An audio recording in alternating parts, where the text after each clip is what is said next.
ప్రజా వ్యతిరేకతని ఎదుర్కోలేకే ఈరోజు మంత్రులు ముఖం చాటేసినట్టుగా అర్థమవుతుంది.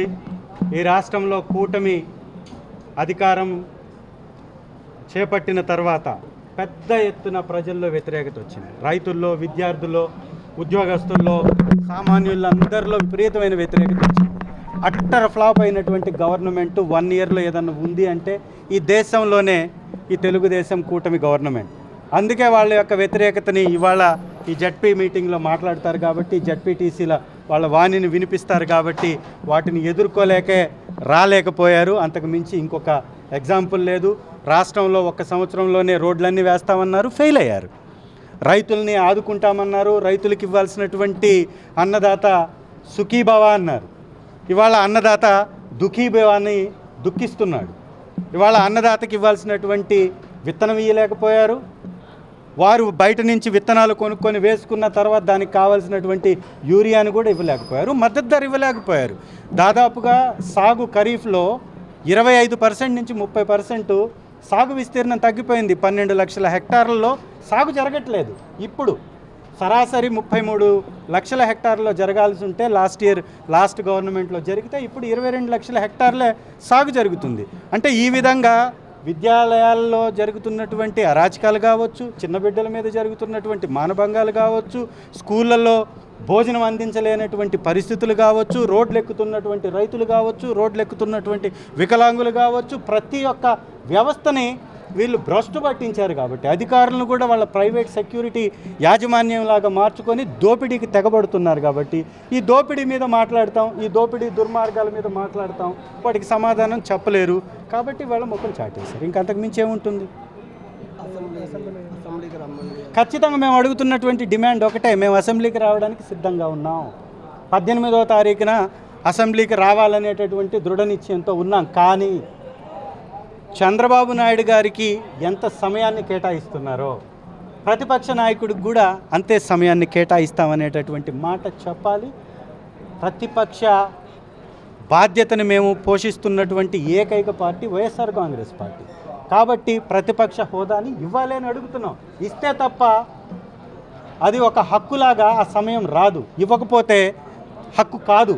కాబట్టి వాళ్ళు సమయాన్ని వారు తీసుకొని వృధా చేసి కేవలం టైంపాస్ కోసం మమ్మల్ని రమ్మంటే దానివల్ల ఎవరికి ఉపయోగం? ప్రజలకు ఉపయోగం లేదు. కాబట్టి మేము స్పష్టంగా అడుగుతున్నాం, మీరు మాకు సమయాన్ని కేటాయించండి, ప్రతిపక్ష హోదాని ఇవ్వండి. ప్రతిపక్షంలో ఇంకొక పార్టీ లేదు కాబట్టి, ఇంకో పార్టీ ఉంటే మేము అడగం. ఉన్నటువంటి ఏకైక పార్టీ వైఎస్ఆర్ కాంగ్రెస్ పార్టీ. లేనప్పుడు, ఏ పార్టీ లేనప్పుడు ప్రతిపక్షం అనేవాళ్ళు ఒకళ్ళు ఉంటారు కదా. ప్రతిపక్షం ఎవరు మరి? మీ దృష్టిలో ఎవరు ప్రతిపక్షం? బొమ్మ బొరుసు రెండు మీరేనా? ప్రతిపక్ష పార్టీ వైఎస్ఆర్ కాంగ్రెస్ పార్టీ, రైతుల వైపున పోరాడుతున్నటువంటి పార్టీ వైఎస్ఆర్ కాంగ్రెస్ పార్టీ, ఈ రాష్ట్రంలో జరుగుతున్నటువంటి అన్యాయాల మీద పోరాడుతున్నటువంటి పార్టీ వైఎస్ఆర్ కాంగ్రెస్ పార్టీ. ఈ రాష్ట్ర వ్యాప్తంగా ఇప్పుడు వరకు జరిగినటువంటి ధర్నా కార్యక్రమాలు కానీ, ప్రజా కార్యక్రమాలు కానీ, ప్రభుత్వానికి వ్యతిరేకంగా జరిగినటువంటి కార్యక్రమాలు కానీ చేసినటువంటి పార్టీ వైఎస్ఆర్ కాంగ్రెస్ పార్టీ. కాబట్టి ఇది మా హక్కు, మీరు కాదనడానికి లేదు. మేము న్యాయస్థానాన్ని ఆశ్రమించాం. న్యాయస్థానాల ద్వారా ఏమొస్తుందో దాన్ని బట్టి నిర్ణయం తీసుకుంటాం. ఖచ్చితంగా రావాలనేటటువంటి ఆలోచన వైఎస్ఆర్సీపీకి ఉంది, వస్తుంది.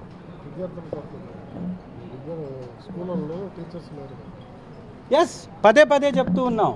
విద్యాశాఖ మంత్రిగా లోకేష్ గారు అట్టర్ ఫ్లాప్. నాణ్యమైనటువంటి భోజనం లేదు, నాణ్యమైనటువంటి విద్య లేదు. ఇంతకుముందు వైఎస్ఆర్ కాంగ్రెస్ పార్టీ ప్రభుత్వంలో, మా ప్రభుత్వంలో ఎడ్యుకేషన్ ఈకోసిస్టాన్ని డెవలప్ చేయడానికి అమ్మఒడి నుంచి 2,000 రూపాయలు తీసుకొని దాదాపు 55,000 స్కూళ్ళలో మేము అనేక వసతులను కల్పించాం. ఆ డబ్బుని డైవర్ట్ చేయకుండా డైరెక్ట్గా విద్యా వ్యవస్థకే ఉపయోగించాం.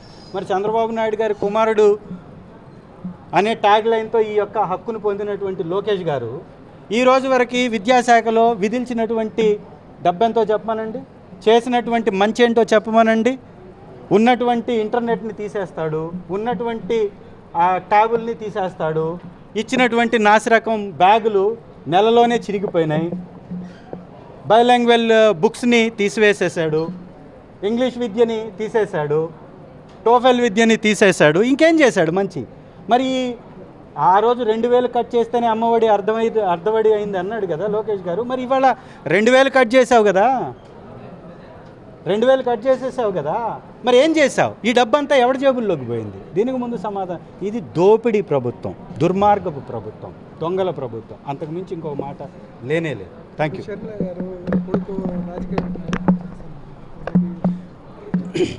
స్వతంత్రం తెచ్చినటువంటి పార్టీలే వైఎస్ జగన్మోహన్ రెడ్డి గారి దెబ్బకి తోక ముడిచి ఈ రాష్ట్రం నుంచి తరిమివేయబడ్డాయి. ఆ పార్టీకి ప్రతినిధిగా ఉన్న వ్యక్తి షర్మిలమ్మ గారు. ఈ రాష్ట్రంలో కాంగ్రెస్ ఉనికి ఏంటి?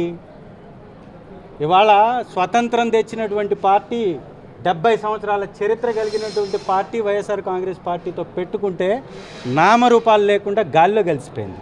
మీరెంత, మీరు చేసేటటువంటి ఈ యొక్క ఆరోపణలు ఎంత? కాబట్టి ఇవన్నీ మేము పట్టించుకోం.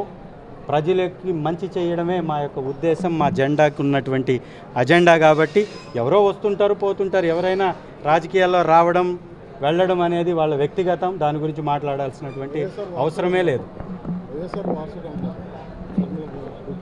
వైఎస్ఆర్ గారు తీసుకొచ్చినటువంటి రాజకీయ వారసత్వాన్ని కొనసాగిస్తుంది శ్రీ జగన్మోహన్ రెడ్డి గారు.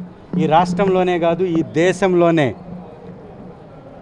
ఇచ్చినటువంటి హామీల్ని తూచా తప్పకుండా 100% నెరవేర్చినటువంటి ప్రజాపక్షపాతి శ్రీ జగన్మోహన్ రెడ్డి గారు.